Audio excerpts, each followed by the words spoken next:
तीसरा इलाज, अपने धन को कई गुना बढ़ाएं। अरकात ने तीसरे दिन अपनी कक्षा को संबोधित करते हुए कहा, अब आप देखेंगे कि आपका खाली पर्स मोटा होता जा रहा है और ऐसा जरूर होगा क्योंकि आप खुद को अनुशासित कर चुके हैं। अब आप अपनी आमदनी का 10वां हिस्सा बचाने लगे हैं। आपने अपने खर्च को नियंत्रित कर लिया है ताकि आपके बढ़ते हुए खजाने की रक्षा हो सके। इसके बाद हम इस बात पर विचार करेंगे कि आप अपनी बचत से कैसे मेहनत करवा सकते हैं और इसे कैसे बढ़ा सकते हैं।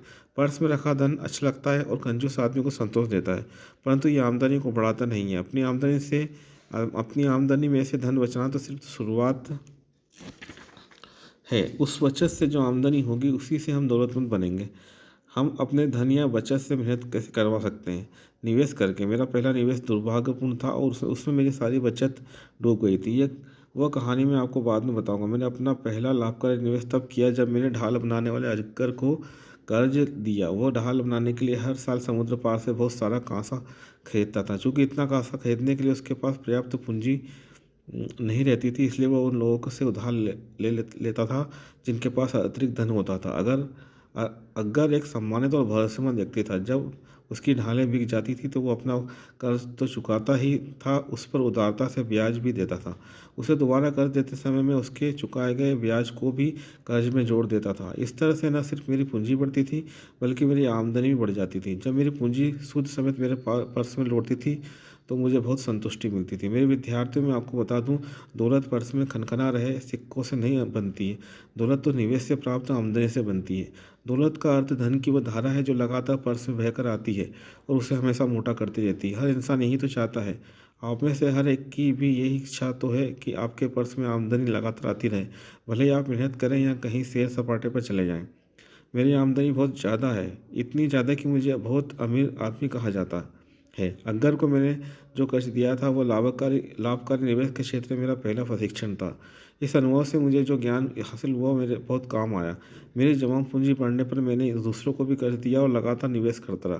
पहले तो कुछ जगहों से और बाद में बहुत सी जगहों से मेरे पर्स में धन की सुनहरी धाराएं बहकर आने लगी, जिनका मैं अपनी सूझबूझ से मनचाहा प्रयोग कर सकता था। देखिए, अपनी छोटी सी आमदनी से मैंने सुनहरे सेवकों की सेना तैयार कर ली, जिनमें से हर सिक्का या सेटिंग मेरे लिए काम करता था और धन कमाता था। उन्हीं की तरह उनकी संतानें भी मेरे लिए काम करती थी और फिर उनकी संतानें, जब तक कि उनके संयुक्त प्रयासों से मुझे काफ़ी आमदनी नहीं होने लगी।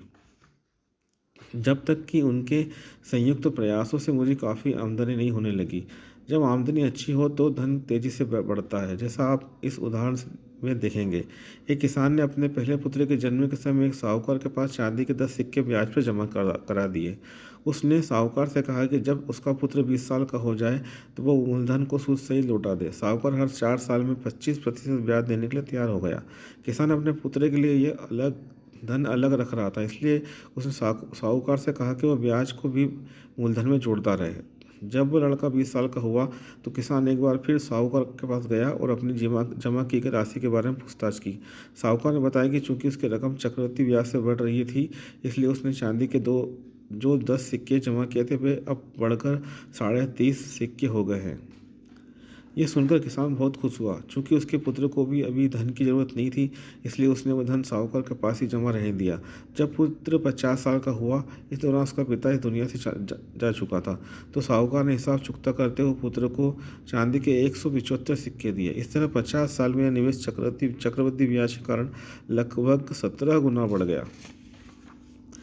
यह खाली पर्स का तीसरा इलाज है, हर सिक्के से मेहनत करवाते रहे जब तक कि यह और सिक्के पैदा न करें। ठीक उसी तरह जिस तरह मवेशी करते हैं, यह सुनिश्चित करें कि हर सिक्के का निवेश आपको आमदनी देता रहे और धन की धारा लगातार आपके पर्स में बहकर आती रहे। बस आज तीसरा इलाज यहीं पर ख़त्म होता है। चौथा इलाज नेक्स्ट वीडियो में। धन्यवाद।